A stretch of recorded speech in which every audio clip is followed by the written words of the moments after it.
하나님의 말씀입니다. 하나님께 감사드립니다. 오늘도 참 좋으신 우리 주님의 은혜와 평강이 모든 교우들과 함께하길 주의 이름으로 축원드립니다. 아멘. 자, 오늘 시편의 표제를 보시면요, 고라 자손의 시라고 되어 있습니다. 사실 여러분 표제를 다 일일이 알 필요는 없습니다만은 좀 설교를 들을 때는 좀 여러분 필요하기 때문에 제가 오늘은 조금 설명을 좀 드릴게요. 모세가 이스라엘 백성들과 광야 생활을 할 때였습니다. 모세의 사촌 중에 고라라는 사람이 있었는데 이 사람은 몇몇 사람들과 함께 모세의 지도력에 이의 제기를 하고 대항을 하고 도전을 합니다.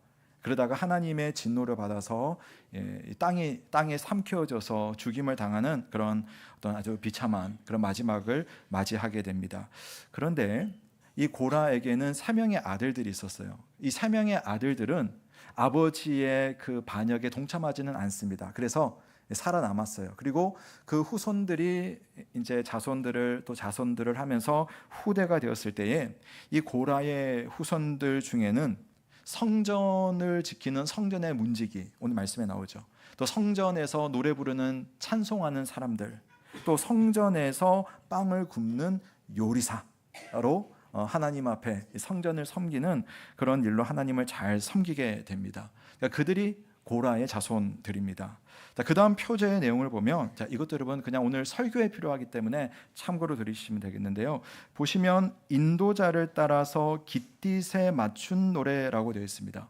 이 깃딧이라고 하는 것은 뭐냐면은 일종의 리듬이에요, 리듬. 우리가 오늘 찬송도 했지만 찬송에도 여러분 곡조가 있고 또 이런 어떤 리듬들이 이렇게 있지 않습니까? 그런 리듬을 말합니다. 특별히 깃딧의 노래라고 하는 것이 있거든요. 그건 뭐냐면은 노동요예요, 노동요. 그러니까 포도 농사를 다 짓고 나면은 포도를 포도 틀에다가 놓고 발로 밟아가지고 포도주를 만들지 않습니까? 그럼 이제 그때 여러분 이 흥을 돋구기 위해서 노래를 부르는 거예요. 그 깃딧의 노래입니다. 그리고 이제 농사를 잘 짓고 너무 행복하니까 축제를 부르면서 또 부르는 노래를 깃딧의 노래라고 해요. 그래서 오늘 말씀 속에서 깃딧에 맞춘 노래라고 하는 것은 그러니까 어떤 밝고 경쾌하고 또 기쁨이 있는 그런 어떤 리듬을 말해주는 그런 표현입니다. 거기에 맞춰서 이 시를 노래로 이게 가사고 곡조를 그렇게 만들어 부르게 하는 겁니다.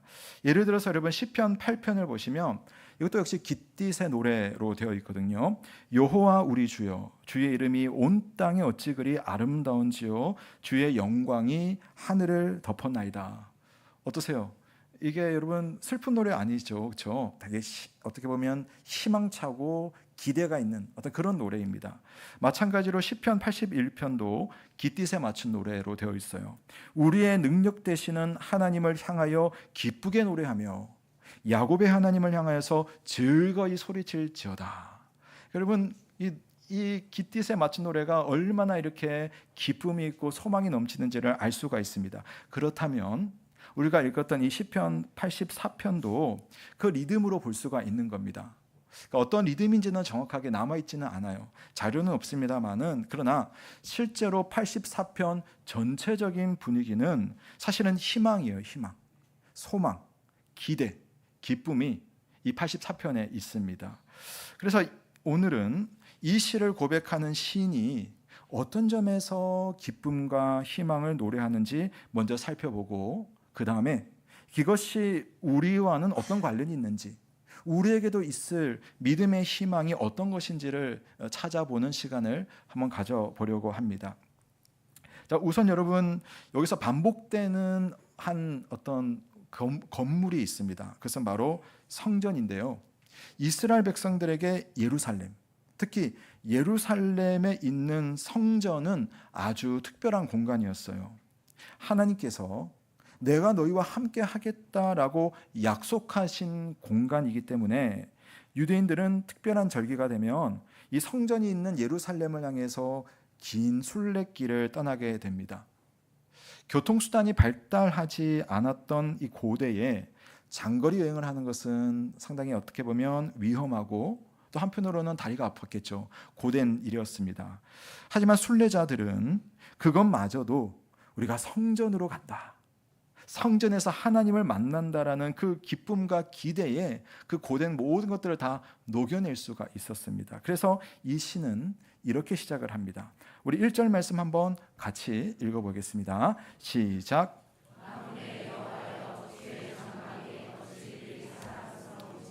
아멘. 주님의 장막, 주님의 성전이 어찌 그리 사랑스러운지요.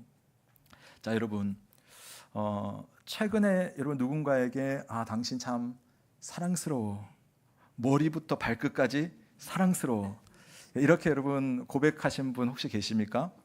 저는 종종 합니다. 예. 자, 그런데 이건 여러분 배우자에게 하는 말이고, 연인에게 하는 말이고, 자녀 또는 우리 교인들 보면서 우리 교인들 때문에 나 너무 행복해, 너무 집사님 사랑스러워요, 이렇게 하잖아요. 그러니까 이 말을 듣는 사람도 참 행복하지만 이런 말을 입으로 표현할 수 있는 사람은 사실은 더 행복한 사람이에요. 그러니까 눈에 그냥 하트가 막 박혀서 그게 다 보이는 겁니다. 자, 그런데 오늘 시인은요, 이 달달한 단어를 사람한테 쓰는 게 아니에요. 뭐에다가 쓰고 있습니까? 성전을 향해서 사용을 하고 있습니다. 그것도 어찌 그리 사랑스러운지요. 어찌 그리 사랑스러운지요. 그러니까 사랑하는 대상 앞에 어쩔 줄 모르는 그런 심정을 담고 있습니다. 그래서 얼핏 보면 예루살렘 성전을 눈앞에 딱 두고, 성전이 얼마나 멋있겠어요. 그 성전의 장엄함과 그 아름다움과 또 그곳에 계시는 하나님을 생각하면서 정말 벅찬 마음으로 감탄하는 것처럼 들려요. 자, 그런데 1절부터 4절까지를 잘 읽어보시면 반전이 있습니다. 반전이 있어요. 시는 지금 이 성전을 눈앞에 두고 있는 것이 아니라 멀리 떨어져 있어요. 그냥 멀리 떨어져 있는 것이 아니라 전혀 보이지 않는 곳에서 성전을 생각하는 겁니다. 보고 싶지만 보지 못해서 마치 상사병에 걸린 연인처럼 내 영혼이 여호와의 궁정을 사모하다가 새하게 좋고, 이렇게 되어 있죠. 또 내 마음과 육체가 살아계시는 하나님께 부르짖습니다. 얼마나 그 성전이 그리웠는지, 오랫동안 군대 간 남자친구를 그리워하듯이 성전의 한 기퉁이에 당신 곁에 있는 그 참새와 제비마저도 나는 부럽습니다. 그렇게 고백하는 겁니다. 그러면서 이제 가슴 깊이 우러나오는 말이 팍 터져 나와요. 그게 4절 말씀이에요. 주의 집에 사는 자들은 복이 있나니 그들이 항상 주를 찬송하리다. 아멘.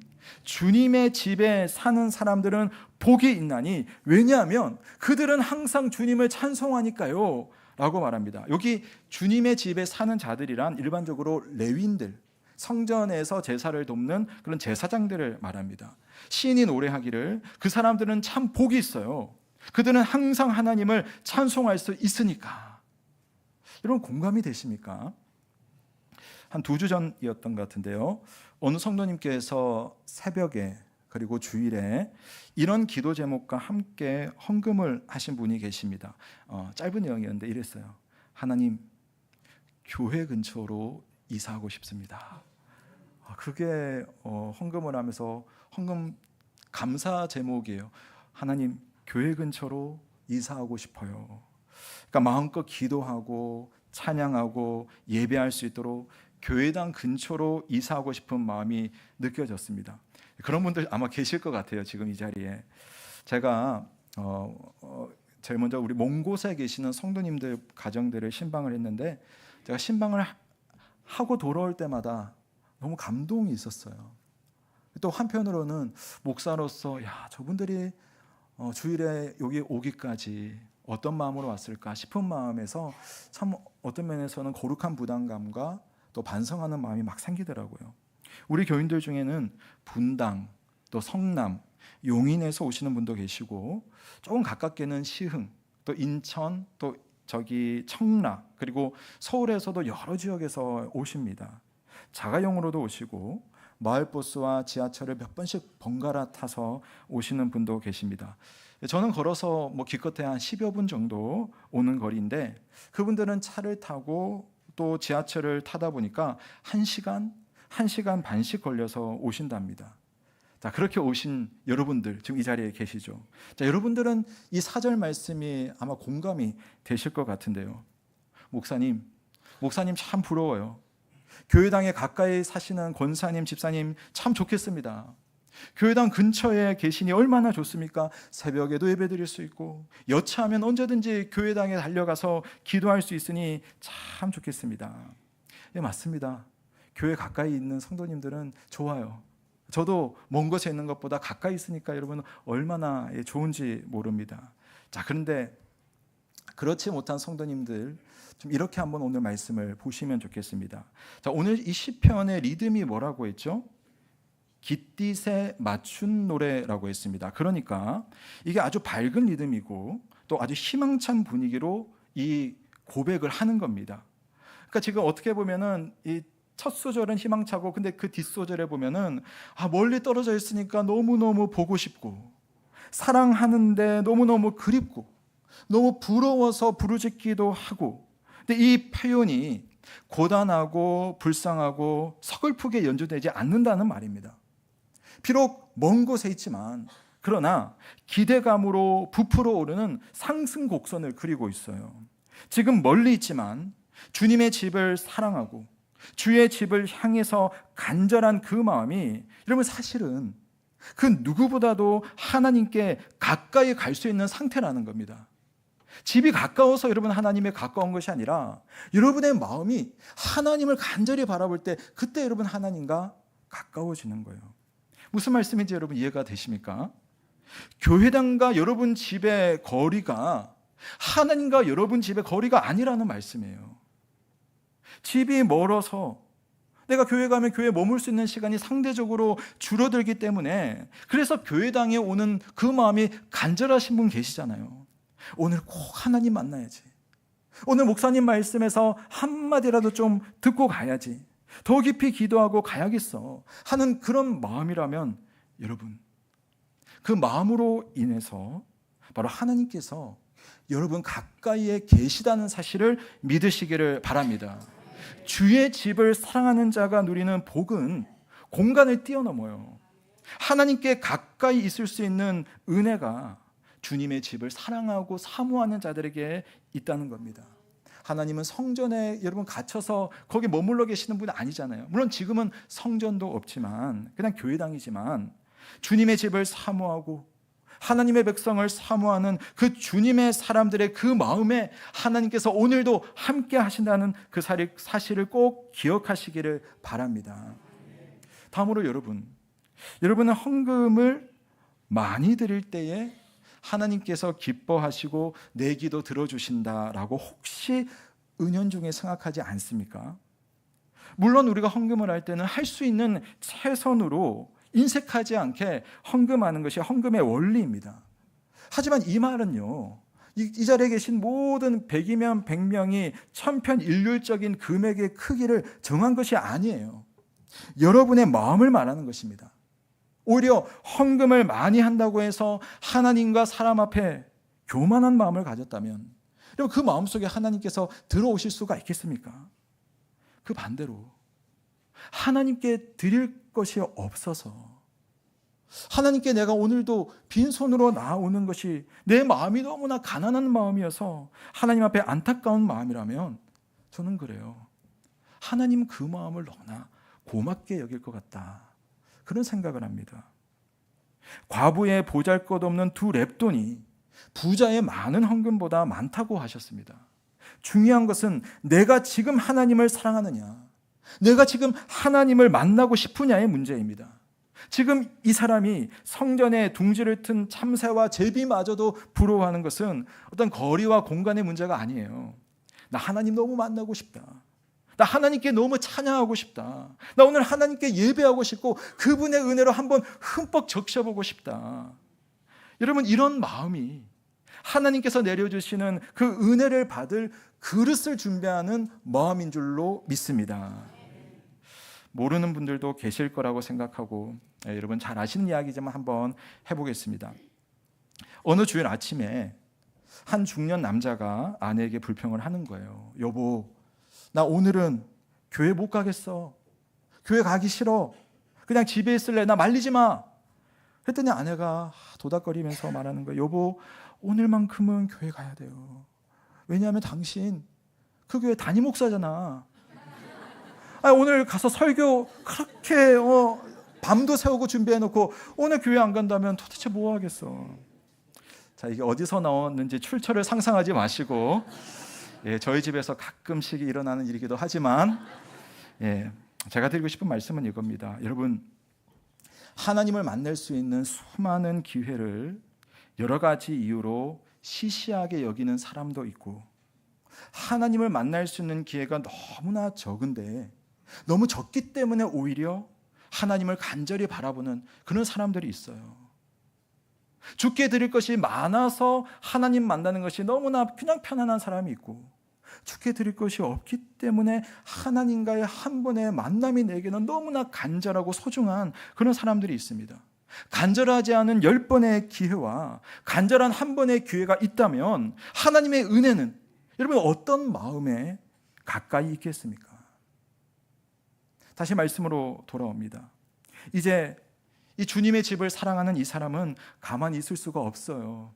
그래서 성전으로 가야지 순례의 여정을 시작합니다. 자, 여기서도 역시 밝고 희망찬 리듬입니다. 자, 이 시편에서 또 오늘 설교에서 저는 아주 중요한 대목이기 때문에 5절부터 7절 말씀까지 우리 한번 같이 읽어보면 좋겠습니다. 5절에서 7절 함께 읽습니다. 시작.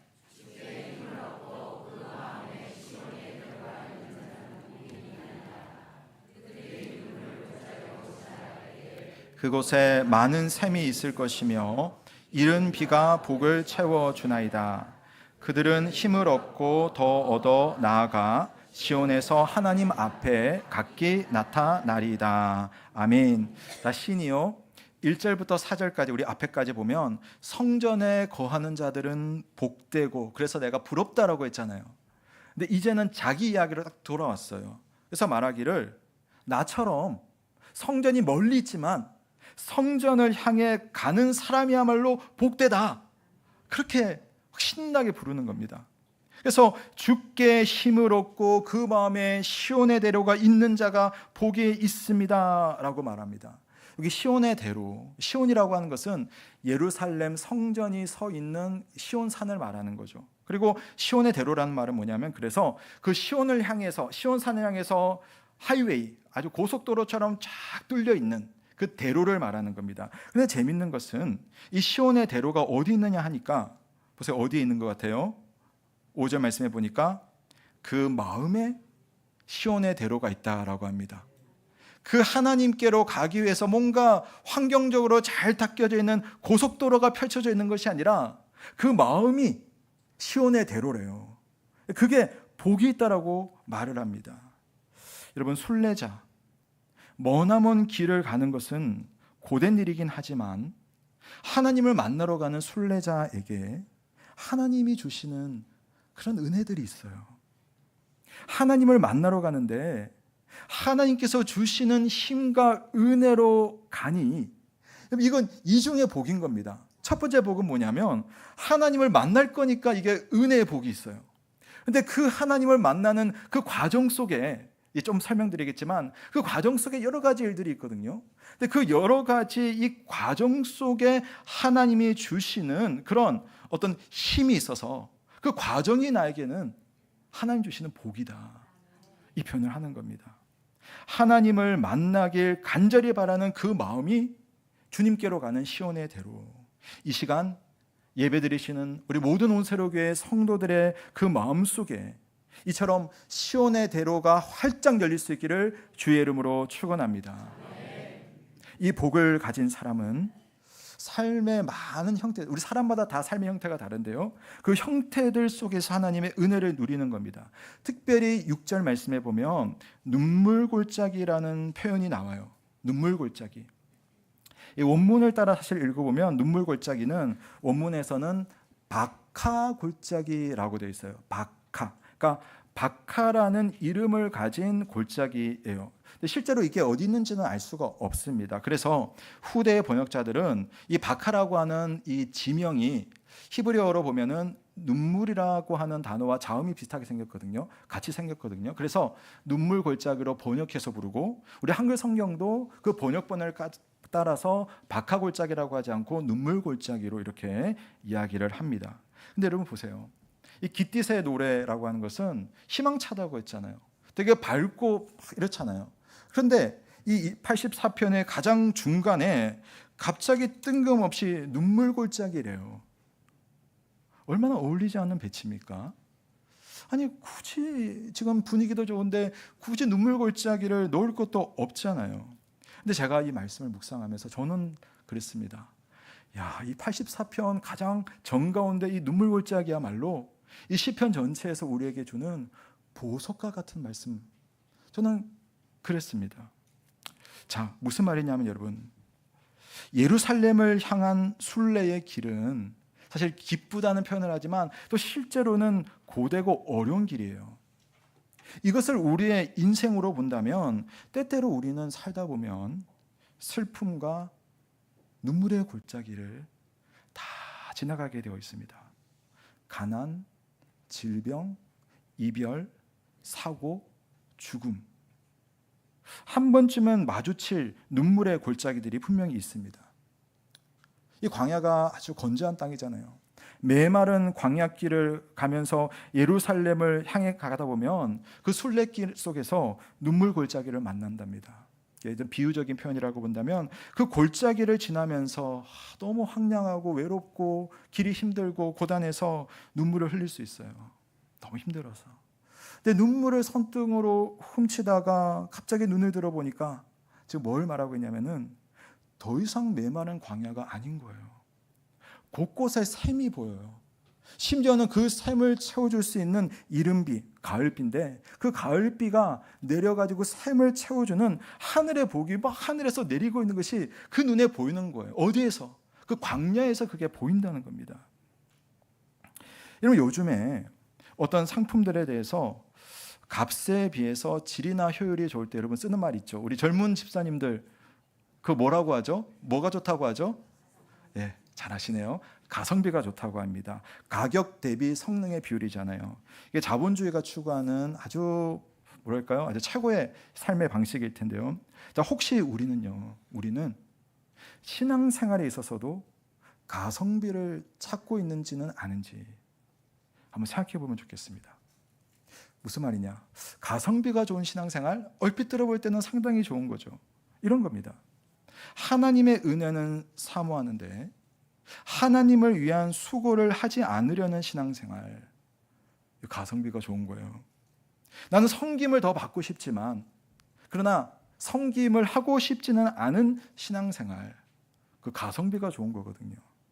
적은 노력으로도 많은 것을 하나님께로 얻으려고 하는 그런 신앙생활, 그게 여러분 슬기로운 신앙생활이라고 할 수 있을까요? 나는 하나님으로부터 많은 은혜를 받아서 항상 하하호호 웃고 싶지만 눈물은 흘리고 싶지 않다. 이게 가성비가 좋은 신앙생활이에요. 그런데 여러분, 웬일인지 성경은 우리에게 가성비 좋은 신앙생활을 한 번도 권하지를 않습니다. 주님의 제자가 되려면 불편하고 좁은 길을 가야 한다고 그러고, 하나님을 만나려면 오늘 말씀처럼 눈물 골짜기도 지나는 법이라고 해요. 하나님을 기뻐하시는 교회는, 하나님께서 기뻐하실 만한 교회는 주를 위해서 더 수고하고 더 낮아지고 더 손해보고 더 많이 베푸고, 그래서 어쩌면 더 가난해지는 교회가 아닐까. 성경이 말하는 복 있는 사람은 쉬운 길이 아니라 그렇게 힘들고 어렵지만 하나님을 향해서 한 걸음 한 걸음 그렇게 걸어가는 사람이라고 지금 말하고 있잖아요. 이제 한 20여일 있으면은 또 선교사 리트릿 저희가 이제 준비를 하고 있어요. 제가 이 선교사 리트릿을 개최할 때마다 첫날 개회 예배를 드리는데 그 개회 예배 드리기 전에 저는 그때부터 막 전율이 있을 만큼 아주 심한 그런 하나님의 어떤 은혜를 받습니다. 어떤 선교사님들은 장소에 딱 도착해가지고 등록을 하고 자리에 가방을 내려놓고 딱 앉아요. 눈을 잠깐 기도하려고 눈을 감는 것 같아요. 근데 선교사님들이요, 그 슈퍼맨 같은 선교사님들이 그 예배당에 딱 앉자마자 어떤 분들은 정말 꽤 많은 분들이 그 자리에서 눈물을 펑펑 하염없이 눈물을 흘리는 사람들이 있어요. 주변은 번잡하고 소란스럽습니다. 분위기 있는 음악이 흐르는 것도 아니에요. 근데 그분들은 그냥 내가 여기 왔다는 이유로, 하나님이 나를 여기 부르셨다는 이유로 하나님이 막 느껴지는 것 같아요. 근데 제가 그걸 많이 느끼는 것이 선교사님들의 신청서를 제가 다 읽어보거든요. 기도 제목과 그들의 사역지와 그들의 형편을 읽어봅니다. 어떤 분들은 몸과 마음이 다 상해서 너무 힘이 없어서 겨우겨우 이 자리에 오신 분이 계십니다. 선교 후원이 다 끊겨서 오시는 분도 실제로 있었어요. 선교지에서 추방당해서 이제는 선교사인데 선교지로 돌아가지 못하는 분도 계시고, 또 선교지에서 자녀를 잃은 분들이 꼭 한 해에 몇 분씩 오십니다. 고국에 들어왔지만 일주일 사흘이 멀다 하고 지낼 것을 찾아서 돌아다니시는 그런 선교사 가정도 있어요. 그런 분들 그런 말 하대요. 우리 인생은 참 눈발과 같다, 그렇게 이야기를 하십니다. 그런데 주를 위해 고난당한 그런 분들의 마음에는요, 그 고통 때문에, 그 눈물 때문에 시온의 대로가 확 열려 있는 겁니다. 그 아픔이 그 어떤 순간에도, 그 어떤 자리에서도, 그 어떤 시간 속에서도 하나님이 그에게 얼마나 가까이 오실 수 있느냐, 그것은 그가 눈물의 골짜기를 지나기 때문입니다. 실제로 선교사님들은 선교지에서 정말 초인 같아요. 슈퍼맨 같아요. 겁도 없습니다. 근데 그들이 그와 같이 강력한 믿음의 용사가 될 수 있는 것은 또 한편으로는 삶 속의 눈물의 골짜기를 거쳐오고 있기 때문입니다. 그 골짜기 속에서 샘을 만드시고 샘을 채우시는 하나님을 만나기 때문입니다. 그래서 자리에 앉자마자 감사의 눈물이 흐르고 하나님을 향한 진정한 찬양이 마음 깊은 곳에서 솟아나옵니다. 그래서 이들은 결국은 누가 방해해도 하나님께서 정하신 목적지까지 가게 되어 있습니다. 우리 84편 7절 말씀 한번 같이 읽어보겠습니다. 시작.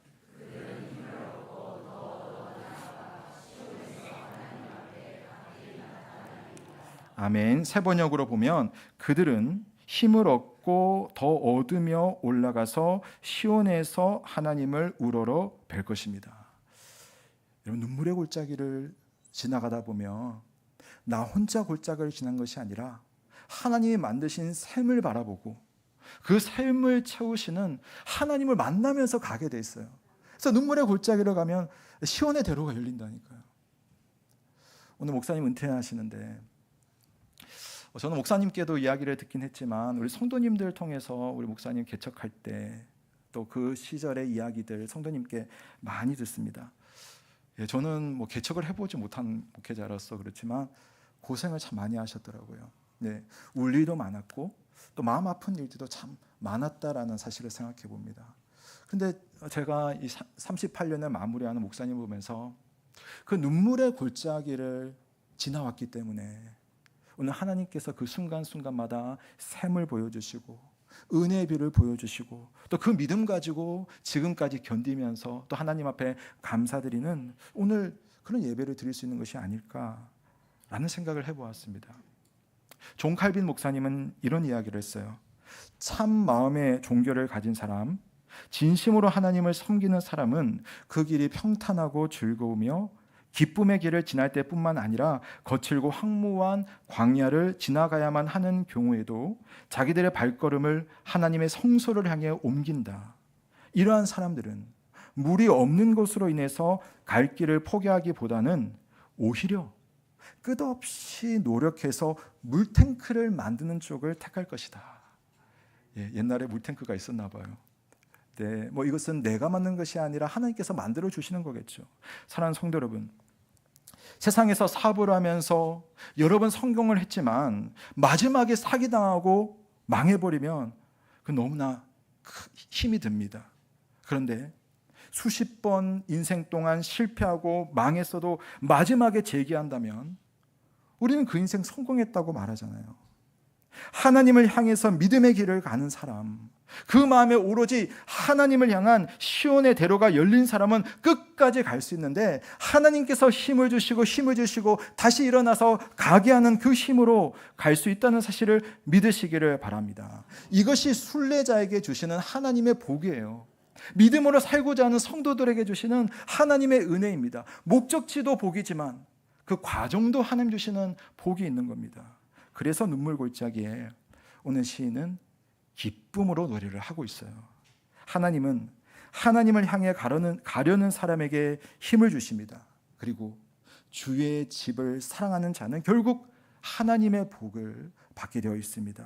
믿으십니까? 순례자의 마음에는 그래서 하나님을 향한 확신이 생깁니다. 환난은 인내를, 인내는 연단을, 연단은 소망이 되어서 기쁜 마음으로 이 길을 힘있게 가는 겁니다. 그러면서 이 시인이 만나는 특별한 깨달음이 있어요. 우리 11절과 12절 말씀 우리 한번 같이 읽겠습니다. 시작.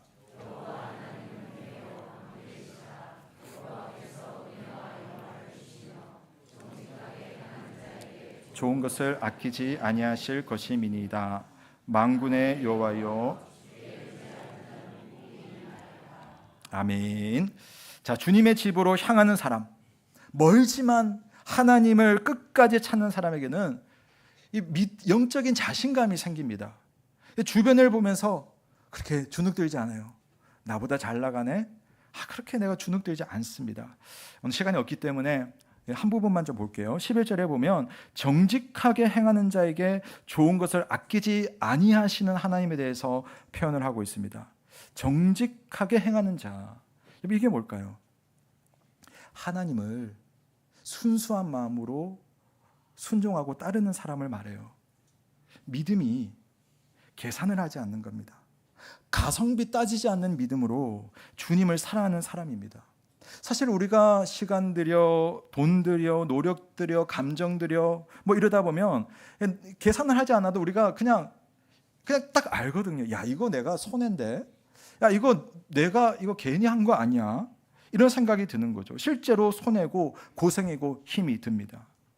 그런데도 이 정직히 행하는 사람들의 특징은 지금 시편이 깃딧에 맞춘 노래잖아요. 바보같이 기뻐해요. 선교사처럼 살려고 합니다. 신앙생활 하시는 분들 중에 보면 그런 성도님들이 사실 교회 안에 참 많아요. 목사보다 훨씬 정말 훌륭하신 분들이 얼마나 많은지 모릅니다. 자, 그렇다면 여러분, 하나님 보시기에 이 사람은 어떤 사람일까요? 미련한 사람입니까? 자기 앞가림도 못하는 바보 같은 사람인가요? 여러분께서 하나님이시라면 이렇게 하나님을 사랑하는 사람을 보면 어떤 기분이실 것 같아요? 저 같으면 참 고맙다, 참 귀하다, 그렇게 할 것 같아요. 하나님의 마음에 참 고마운 사람일 겁니다. 사랑하고 싶은 사람일 겁니다. 뭐라도 하나 더 주고 싶은 그런 사람일 것 같아요. 고생하는 그 모습은 지금 그냥 가만히 지켜보고 계시긴 하지만 나중에 결산할 때가 오잖아요. 그때가 되면 사람들을 쭉 모아놓고 그 사람 앞에 딱 섭니다. 다른 사람들에 비해서 약삭빠르지 않아서 자기 이익 챙기지 못해서 손해를 많이 보느라 그 손에 진 것이 없어요. 그러면 하나님께서 네 손에 들린 것이 없구나, 옆에 좀 봐라, 저 사람들 저렇게 모으지 않았니? 저렇게 자랑할 것 주렁주렁 가지고 있지 않니? 근데 너는 다 나눠주고 도대체 아무것도 없구나. 그러면 그 말에 왠지 자존심이 상하고 고개가 푹 숙여지겠죠. 그때 하나님께서 이렇게 말씀하시지 않을까요? 하지만 걱정하지 마라. 내가 너의 상급이란다. 내가 너의 상급이란다. 저들은 저들의 것을 들고 있지만 너의 그 빈 손에는 내 것을 채워줄게. 걱정하지 마. 여러분, 우리 한번 성경대로 한번 믿어보면 좋겠습니다. 정직히 행하는 자에게 좋은 것을 아끼지 아니하시는 하나님, 우리 한번 그 하나님을 믿고 신앙생활을 해보시면 좋겠습니다. 그리고 그 하나님을 위해서 살아갈 수 있기를 주의 이름으로 축원드립니다. 그 하나님을 위해서 우리가 드릴 수 있을 때 한번 드려보고, 가성비 하는데 여러분, 이것보다 더 좋은 가성비가 세상에 어디에 있겠어요? 하나님이 내 것 주겠다는데. 주의 집을 사랑하는 마음은 이 땅의 집에 지나치게 집착해서 매여 있는 그런 마음이 아닙니다. 하나님이 내 눈에 보여요. 그 약속이 믿어집니다. 광야 같았는데 삶이 너무 많은 거예요. 여러분, 그것이 순례자의 복입니다. 주님의 집을 사랑하는 자, 그 집을 향해서 순례의 길을 걸어가는 그 믿음의 복이 우리 모두에게 있길 주의 이름으로 축원드립니다. 아멘. 우리 한번 합심해서 한번 기도하겠습니다. 오늘 말씀이 여러분에게 주시는 하나님의 메시지가 있을 거예요. 그 메시지 하나 확 붙들고 하나님 감사합니다. 또 이렇게 고백합니다. 이렇게 살고 싶습니다. 우리 한번 자신의 언어로 하나님 앞에 기도하며 한번 나아가 보겠습니다. 기도하겠습니다. 아버지 하나님, 오늘 하나님께서 우리에게 말씀하시고 또 세례를 가해 주시니 감사드립니다. 하나님, 우리가 인생길이 힘들고 부족하고 연약하지만 주님의 은혜의 길에 은혜가 되시고 삶의 힘이 되시고 나의 도움이 되시고 내 믿음에 귀하신 또한 도움으로서 능력으로 함께 하심을 감사드립니다. 하나님, 믿음으로 살아갈 때 내 인생이 눈물 골짜기를 지나갈지만 하나님, 그 골짜기가 나에게 행복의 골짜기가 되고 믿음의 골짜기가 되고 은혜의 샘이 될 수 있도록 저 인도하여 주옵소서. 오늘 우리 성도님들 중에 주님을 간절히 바라서 주님께로 나오는 우리 성도님들이 계시고 하나님께서 우리 성도님들의 모든 삶 속에 하나님 함께 하시고 은혜를 베풀어 주시고 주께서 선하게 역사해 주옵소서. 주의 인도하여 주옵소서. 하나님 함께하여 주시옵소서.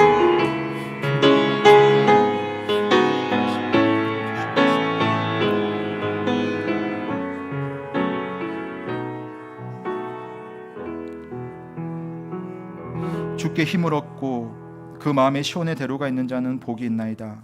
그들이 눈물 골짜기로 지나갈 때에 그곳에 많은 샘이 있을 것이며 이른 비가 복을 채워 주나이다.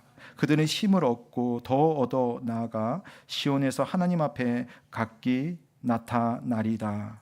이 말씀이 우리의 삶이 되길 간절히 바라며 예수 그리스도의 이름으로 기도드립니다. 아멘. 우리 함께 일어나서 하나님의 부르심 찬양하겠습니다.